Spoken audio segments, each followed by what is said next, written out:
எல்லாருக்கும் வணக்கங்க. எல்லாருக்கும் வணக்கம். டிஎன்டெட் எக்ஸாம் இருக்குல்லங்க. இந்த டிஎன்டெட் எக்ஸாமில் கேட்குற கேள்விகள் எல்லாமே எதுலேருந்து எடுக்கிறாங்க அப்படின்னு சொல்லி பர்சனலாக ஒரு அனலிசிஸ் பண்ணியிருந்தோம். அப்படி பார்க்கும்போதுங்க, இப்போ நீங்கள் பார்த்துட்டு இருக்கிறது ஒரு முக்கியமான ஒரு மெட்டீரியல், ஒரு பிடிஎஃப். ஆக்சுவலி டிஎன்டெட் பொறுத்த வரைக்கும் அந்த கொஷின்ஸ் எல்லாம் மோஸ்ட்லி நமக்கு ஸ்கூல் புத்தகங்கள்ல இருந்து தான் வருது. அதாவது நம்மளுடைய சமச்சீர் புத்தகங்கள்ல தான் வருது. அதிகமான பெர்சன்டேஜ், அதிகமான ரேஷியோ எப்படி பார்த்தாலும் ஸ்கூல் புத்தகங்களுடைய அந்த ஒரு கோட்டடா, அந்த ஒரு ஷேடடாக தான் இருக்குது. இப்போ நீங்கள் பார்த்துட்டு இருக்கிறது பார்த்தீங்கன்னா, இதெல்லாமே ஸ்கூல் புத்தகங்கள்ல இருந்து எடுக்கப்பட்ட முக்கியமான கேள்விகள். நம்மளுடைய டிஎன்பிஎஸ்சிக்கும் அவங்க டெஸ்ட் பேட்சுக்கும் கொடுத்த கேள்விகள். ஸோ நம்ம டிஎன்டெட்டுக்குமே பார்த்தீங்க அப்படின்னா, நம்ம டெட்டுக்குமே பார்த்தீங்க அப்படின்னா மெயின்லி ஸ்கூல் புத்தகங்கள் தான். ஸோ டிஎன்பிஎஸ்சிக்குமே மெயின்லி ஸ்கூல் புத்தகங்கள் தான். ஸோ அதை பேஸ் பண்ணி இந்த மெட்டீரியலை வந்து கொஞ்சம் அலைன் பண்ணி கொடுத்துருக்குறோம். நீங்கள் இது வரைக்கும் எதுவுமே படிக்கலை அப்படின்னாலும் சரி, இந்த மெட்டீரியல்ஸ் எல்லாமே வாங்கி படிச்சுட்டு போங்க. எக்ஸாமினேஷனுக்கு கிளியர் பண்ணுறதுக்கு கடைசி வாய்ப்பு. சும்மாலாம் போகாதீங்க.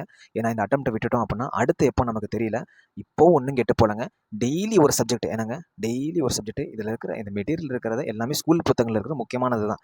சரிங்களா? சும்மாலாம் இந்த அட்டெம்ப்ட்டை வேஸ்ட் பண்ணிடாதீங்க. ஒரு ட்ரை பண்ணுங்கள். ஓகேங்களா? ஒரு ட்ரை பண்ணுங்கள். ஆல்ரெடி நான் அரைக்குறையாக படிச்சிருக்கிறேன், இல்லை ஓரளவுக்கு படிச்சிருக்கிறேன், ஃபுல்லாக படிச்சுட்டேன் அப்படின்னாலுமே ஒரு தடவை இருக்கிற கேள்விகள் எல்லாமே தெரியுதா புரியுதா அப்படிங்கிற மாதிரி பார்த்துக்கோங்க. ஏன்னா தேர்வு முடிஞ்ச பிறகு இதெல்லாம் பார்த்து நமக்கு எந்த பயனுமே கிடையாது. அடுத்த தேர்வுக்கு தான் உதவும். ஆனால் இப்போ இருக்கிற தேர்வுக்கு நமக்கு உதவணும். ஓகே, இப்போ நீங்கள் பார்த்துட்டு இருக்கிறது நம்மளுடைய ஒரு டெஸ்ட் பேட்ச் தான். ஸோ கிட்டத்தட்ட நம்ம என்எஸ்டபிள்யூ டெட் பேட்ச்சில் தமிழகம் முழுவதும் 1600+ மாணவர்கள், மதிப்பு இருக்கிற மாணவர்கள் ஜாயின் பண்ணி படிச்சுட்டு இருக்கிறாங்க. ஸோ இந்த மெட்டீரியல் மட்டும் கிடையாதுங்க, உங்களுக்கு கம்ப்ளீட் ஸ்டடி சோர்ஸ் அதுவுமே கொடுத்துருவோம். அதே போல் டெய்லி டெஸ்ட், சர்ப்ரைஸ் டெஸ்ட், அதுக்கான கொஸ்டின் பேப்பர் ஆன்சரு, ஸோ தமிழுக்கான கொஸ்டின் பேப்பர் வித் ஆன்சரு, இங்கிலீஷ்க்கான டெஸ்ட் சீரிஸ், மேக்ஸ்க்கான இது, சயின்ஸ்க்கான இது, சைக்காலஜிக்கான இது, extra free materials, revision materials, இது எல்லாமே கம்ப்ளீட்லி பார்த்தீங்க அப்படின்னா 149 ரூபா மட்டும்தான். 149 ருபீஸ் மட்டும்தான். ஓகேங்களா? அமௌண்ட்டுக்காக கிடையவே கிடையாது. அமௌண்ட்டுக்காகனா இவ்வளோலாம் செய்யவே முடியாதுங்க. என்எஸ்டபிளில் இத்தனை பேர் கிளியர் பண்ணியிருக்காங்க அப்படிங்கிறது மிக பிக்கஸ்ட் ரெக்கார்டு தான். ஆல்ரெடி 1200 மதிப்பு இருக்கிற மாணவர்கள் ப்ளஸ் இருக்கிறாங்க. ஓகேங்களா? பட் இருந்தாலும் படிக்கிற மாணவர்கள் நம்ம மிஸ் பண்ணிடக்கூடாது. அமௌண்ட்டுக்காக இல்லை, உங்களால் எவ்வளோ முடியுமோ நீங்கள் பே பண்ணுங்கள். 8778963630, அதாவது 8778963630 இந்த நம்பருக்கு ஜிபே ஆர் ஃபோன்பே பண்ணிவிட்டு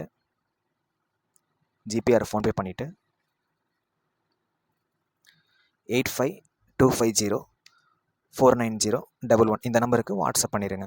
அந்த நம்பருக்கு பேமெண்ட் பண்ணிடுங்க. உங்களால் எவ்வளோ முடியுமோ பண்ணுங்க. அதை பற்றி சார் என்கிட்ட 70 ரூபா தான் இருக்குது, என்கிட்ட 80 ரூபா தான் இருக்குது, சார் என்கிட்ட 50 ரூபா தான் இருக்குது, அதை பற்றி இல்லை. கிளியர் பண்ணணும், அவ்வளோதான். சரிங்களா?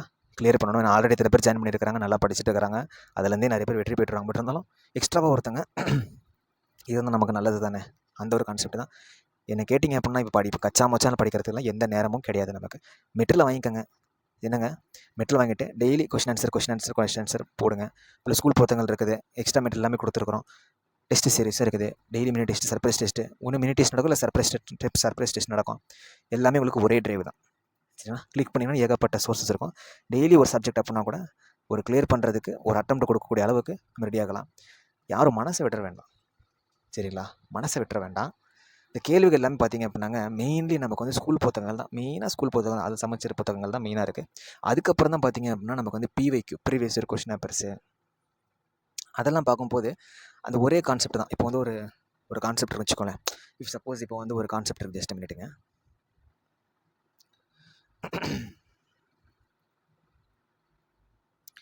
ஸோ இது ஷெடியூலும் காமிச்சிடுறான். Tamil, English, maths, science, psychology, social science இதுதான் நம்மளுடைய இது. கம்ப்ளீட்லாம் முடிச்சிட்டோம். சோஷியல் சயின்ஸ் மட்டும் தான். நீங்கள் ஜாயின் பண்ண அதுக்கான டெஸ்ட் சீரிஸ் எல்லாமே இருக்கும். ப்ளஸ் உங்களுக்கு வேணும் ஹவு டு அப்ரோச் பண்ணுறது, 4 டேஸில் எப்படி அப்ரோச் பண்ணுறது அப்படி வீடியோ பதிவும் பேட்ச்லாம் வந்து கொடுக்கப்படும். ஓகே, இப்போ மெயின்லி நமக்கு அந்த டெட்டு அப்படின்னு டிஎன்டெட்னு பார்க்கும்போதுங்க, ஸ்கூல் புத்தகங்கள் தான் மெயினாக இருக்குது. அதே போன்ற ப்ரீவியஸ் கொஸ்டின் பேப்பர் ஒரு கொஸ்டின் கேட்டிருக்காங்க அப்படின்னா அந்த இப்போ வந்து ஒரு related how to say means இப்போ நமக்கு போன வருடம் அது பிவிக்யூவில் போன வருடத்தில் இப்போ ஒரு கான்செப்ட் இண்டஸ்ட்ரியலைசேஷன் ஒரு கான்செப்ட் வச்சுக்கலாம். ஓகேங்களா? இப்போ வந்து இதில் வந்து இப்போ நம்ம சொல்கிறோம். ஓகேங்களா? இப்போ நம்ம வந்து ஹராப்பா அப்படின்னு சொல்கிறோம். இப்போ ஹராப்பா ரிலேட்டட் நமக்கு வந்து கொஷின்ஸ் கேட்டுறாங்க வச்சுக்கோங்களேன்.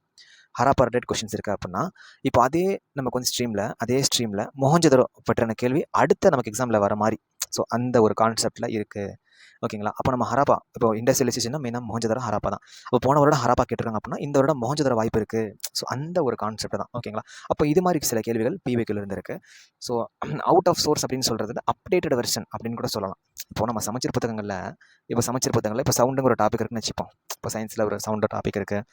இல்லை அப்படின்னா இப்போ ஆப்டிடியூட் மேக்ஸில் உங்களுக்கு புரிய மாதிரி சொல்லிடுறேன். இப்போ மேக்ஸில் வந்து நமக்கு ஹெச்சிஎஃப் எல்சிஎம் இருக்குது. இப்போ நம்ம புக்கில் பார்க்குறோம். ஸோ அதை விட கொஞ்சம் எக்ஸ்ட்ரானரியாக, அதை விட கொஞ்சம் அப்டேட்டடாக ஒரு கொஷின்ஸ் வருது. ஸோ அப்டேட்டட் வெர்ஷன்ஸ் அது மாதிரி இருக்கலாம். ஸோ எப்படி பார்த்தாலும் இப்போ இருக்குது நம்ம நேரத்துக்குங்க ஸ்கூல் புத்தகங்கள் தான். அது பார்க்குறதுக்கும் கிருஷ்ணா அது ஒரு கிளான்ஸ் இருக்கு. நம்ம மெட்டீரியல் பார்த்துட்டு போங்க. கிளியர் பண்ணுறதுக்கு ஒரு கடைசி வாய்ப்பு தான். சரிங்களா? கிளியர் பண்ணுறதுக்கு உறுதியாக கிளியர் பண்ணலாம் அப்படின்லாம் சொல்லிட முடியாதுங்க. ஏன்னா வரும் அப்படிங்கிற நம்பிக்கையில் தான் எல்லாமே எடுத்துருக்கிறோம், பண்ணிகிட்ருக்கிறோம். ஓகே. ஸோ இந்த கடைசி நேரத்தில் மெட்டீரியல் கண்டிப்பாக உங்களுக்கு பயனுள்ளதாக இருக்கும். அமௌண்ட்டை பற்றியான இது கிடையாது. உங்களால் எவ்வளோ முடியுமோ பே பண்ணி டெஸ்ட்டு சீரியஸும் கிடச்சிரும். நீங்கள் டெஸ்ட்டும் போட்டு பார்த்துக்கலாம். சார் நான் படிச்சிட்டேன்னு சொல்லுவாங்க. சார் டெஸ்ட்டு போடுங்க. அப்போ நமக்கு வந்து எந்த லெவலில் நம்ம இருக்கிறோம், படிச்சிருக்கிறோம் அப்படிங்கிறது நமக்கு தெளிவாக புரிஞ்சிடும். அப்போ அதுவுமே நமக்கு பெனிஃபிட் தான். அதேமாதிரி ஸ்டடி சோர்ஸ் எல்லாமே. ஓகே. ஸோ தேங்க்யூங்க. Thank you so much.